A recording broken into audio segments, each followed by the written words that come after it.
ghafla upepo kavuma katika ile nyumba, nguvu ya Mungu ikashuka, na Biblia inaeleza wazi kwamba wote wakajaa Roho Mtakatifu, wote wakaanza kusema kwa lugha nyingine, wote, sio baadhi. Kanisa la leo unashangaa, sio wote wanaonena kwa lugha, ni baadhi wananena kwa lugha. Sio wote wanaojaa Roho Mtakatifu, ni baadhi wanajaa Roho. Ndio kanisa la leo. Lakini kanisa la mwanzo hakuna aliyebaki, wote walijaa, wote walijazwa, wote walinena, wote walinena kwa lugha. Nienda kanisa moja nikaa nafundisha habari za Roho Mtakatifu. Halafu nikasema nataka ufahamu waliojaa Roho Mtakatifu, wanaonena kwa lugha,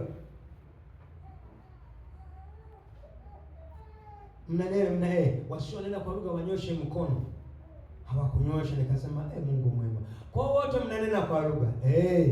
Asante, tusimame. Sitaki uongee Kiswahili, nataka uanze kunena kwa lugha.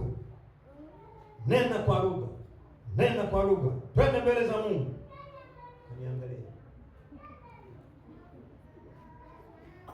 wewe, nenaga wewe. Nikasema sasa nyinyi mna roho gani? Nena kwa lugha. Hora. Nikagundua wote wameaminishwa. Unajua kuna hizi injili fake hizi zinakwambia ukisha mpokea Yesu, umempokea Roho Mtakatifu, umepokea vyote, umepokea Mungu. Sio wako kuna ile kusakiranya, hicho ni kiruga sasa, ni kirikani. Yaani naelewa nikisema ukisema kusakiranya vyote Mungu. Sio hivyo. Mungu ni Mungu wa utaratibu, kila kitu kina mahali pake. Alipopanga kumwokoa mwanadamu akamtuma mwanae pekee.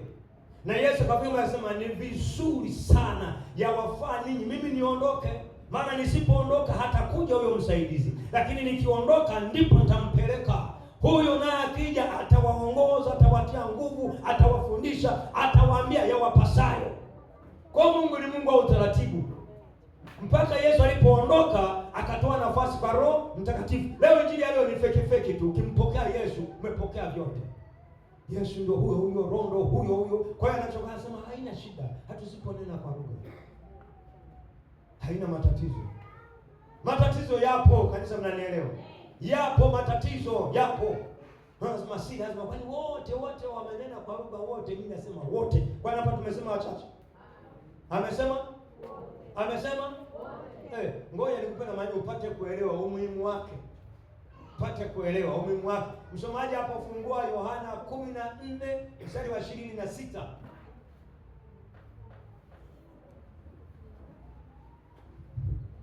Unasema si lazima sana, si lazima. Haya, soma, unasemaje? Lakini huyo msaidizi, huyo Roho Mtakatifu ambaye Baba atampeleka kwa jina langu, atawafundisha yote na kuwakumbusha yote niliyowaambia. Atakufundisha yote na kukukumbusha yote. Sasa wewe unaishije kwa hii dunia? Huna mwalimu anayekufundisha. Ndio hapo unachapia. Unafanya kanisani ndio mahali pa kujifichia. Hapa sio pango, sio nini? Chaka. Hapa sio chaka. Mwambie jirani, hapa sio chaka. Mwambie hapa sio chaka la waovu hapa. Yaani mbona hapa sasa ndipo mahali pa ukaa. Hakuna, hapa sio chaka. Lazima uwe na huyu mwalimu akufundishe, akuoneshe yakupasayo. Yesu anaweka wazi atakapokuja huyo msaidizi, huyo Roho ambaye Baba atamleta kwako, kazi anayoifanya ni kukufundisha, kukuonyesha hiki sawa, hiki sio sawa, hili jambo linafaa, hili halifai. Ni yeye huyu mwalimu. Eneo lingine twende 16 Yohana 16 sura ya 13 nasemaje? Tayari wanapo nasema mimi si lazima sana kunena kwa lugha. Mimi wananena na wasikilizaji na mimi ya kuungana leo halipo. Leo wote hata wanangu pale mjiandae. Nasikia nyinyi mnaangalia kucha sio nafanyaje hapa. Yaani asiye nenda kwa lugha leo hapa. Na bahati nzuri hapa mkini tuendelee na maombi maana tumeshapata upako wa kufunga. Kwa hiyo hapa swala la nyumbani sipo leo na jiandae. Soma. Lakini yeye atakapokuja huyo Roho wa kweli atawaongoza watie kwenye kweli yote. Kwa maana hata nena kwa shauri lake mwenyewe, lakini yote atakayoyasikia atayanena, na mambo yajayo atawapasha habari yake. Ona sifa hizo. Anasema akija ana kazi moja, kukuongoza. Sasa wewe una Roho Mtakatifu unaongozwa na nani? Na akili. Akili na kuongoza kwenda Kariakoo, kwenda Buguruni, kwenda Stakishari. Hiyo ndo akili. Akili na kuongoza ipo bodaboda sawa, hii sio sawa, hiyo ni akili. Akili na kuongoza au mchicha sawa, hiyo ndio akili. Lakini kwa habari ya mbinguni, kwa habari ya mambo ya Mungu, Roho wa Mungu akuongoze, akuongoze, akuongoze kanisa, akuongoze wewe. Lakini asipokuongoza kupotea huko wazi kabisa. Kweupe. Na hapa anasema atakuweka kwenye kweli yote. Na mambo yaliyopo atakwambia. Mambo yanayokuja mbele yako atakwambia. Atakujulisha. Hakuna jambo litakuja kwako bila wewe kuwa na taarifa. Atakupa taarifa. Atakuandaa ili uweze kuhimili, uweze kuendelea, uweze kumtukuza Mungu. Mungu anachotaka ni kwamba atukuzwe kwenye maisha yako. Bwana Yesu apewe sifa sana. Bado mimi niko naongelea hapa. Wakorintho wa kwanza 14 mstari wa 2 anasemaje?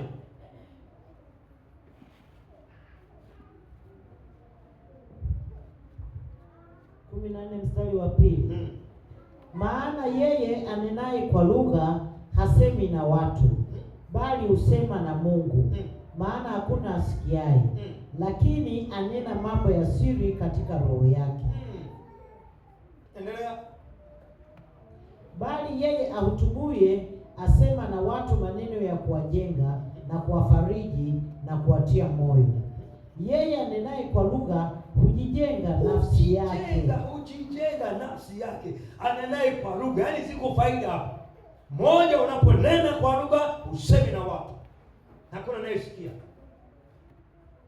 Wakati mwanzo mimi kunena kwa lugha, mashetani akaanza kunihubiri. Niko na nena kwa lugha, nena kwa lugha, nena kwa lugha. Anasema unayaelewa? Mbona kama yanafanana na yale wa mama mdogo pale. Kiislamu si Kiislamu sio na nini. Nikataa kuvunjika moyo kwa chache. Nikasema aliyenipa yeye anajua. Ninaenda kule msikiti. Siku zote hii huko. Anasema unanielewa? Nikaendelea kusema anenena kwa lugha, hasemi na watu, anasema na Mungu. Kumbe hapa iko nataka kusema na Mungu. Bwana Yesu apewe sifa sana. Jiandae na wewe kuongea na nani? Na Mungu. Jiandae kwamba nataka kusema na Mungu, sio na watu. Hata kama atakushangaa nipo utanapacha bwana papacha. Niachage naongea na Mungu wangu. Amen. Naongea na baba yangu. Haleluya. Napo nyingine najijenga nafsi yangu. Naijenga nafsi yangu. Hakuna atakaye kujengea nafsi yako wewe usipojua hisi kwamba katika kunena kwa lugha, hata kama sielewi, naijenga nafsi yangu. Anasema utubie, maana yake anayetabiri. Anayetabiri analijenga kanisa, kwa sababu anaongea maneno ambayo ya kuatia moyo wengine, ya kuwaonya wengine, ya kuwaeleza wengine. Wewe unajijenga. Haleluya, haleluya. Hili jambo Mungu aliliona, ndio maana aliwaambia hivi, msitoke Yerusalemu mkae mpaka mtakapovikwa uwezo, ndipo mtoke. Leo kanisani hakuna mtu anayetulia uvae nguvu za Mungu ndiye auendee ulimwengu. Unatoka tu mkapa hivyo unaenda na ulimwengu. Lazima ukupeperushe. Lazima ukupige kikumpo. Lakini jifiche ndani ya nguvu za Mungu. Alafu toka kwa ulimwengu. Ulimwengu utasema shikamoo. Haleluya, mwana Mungu. Kwa hiyo mchana wa leo tunaenda mbele za Mungu. Ruhusu Roho wa Mungu akufunike. Akufunike. Kanisa mnanielewa? Akufunike. Na kuna siri zingine ambazo nimezigundua kwamba katika kunena kwa lugha unashangaa kaduna ufungulia kama kuna mashetani ndani, unashangaa hayawezi kukaa. Maana umeachilia moto, unashangaa manani vinaanza kukimbia. Tumoja kana baadhi kipindi gani kwa katibu wa kanisa. Unajua mzee, mimi bana nikinena kwa lugha na mashetani nayo yananena jako hapa kaka. Nikasema yananena Nikasema hebu njoo. Nikasema sasa tuanze kuomba. Hebu ruhusu nena kwa lugha. Kaanza asante Yesu, asante Baba, kumbe ndo haya. Ndo haya mashetani yananena na mimi. Nikasema asante. Sasa hivi endelea kusema hivyo hivyo, na mimi ninaomba na wewe endelea. Basi poka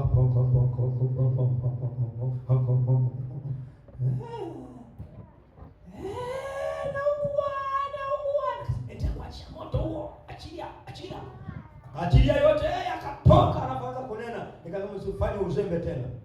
Roho Mtakatifu hakikisha unamfungulia. Kanisa, mnanielewa?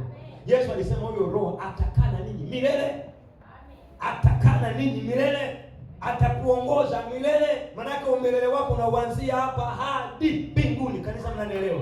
Roho Mtakatifu yuko kwako kukusaidia, kukuwezesha. Kwa hiyo huko ndani, hata kama kuna matakataka, wewe endelea. Kuna vitu fulani vimekuzinga, wewe ruhusu tu nguvu ya Roho Mtakatifu. Ruhusu tu ule moto utafukuza, vitatoka wenyewe. Unatoka unaanza kunena kichefu utapika. Kanisa, mnanielewa? Mahali hapa tapika ukimaliza. Asante Yesu Kristo, rama masha kama mama. Endelea, haleluya. Hakuna kunyamaza kwamba nikinena natapika, wewe tapika mpaka vitoke vyote vinavyotapika, maana yake vingine leo vinakuzuia.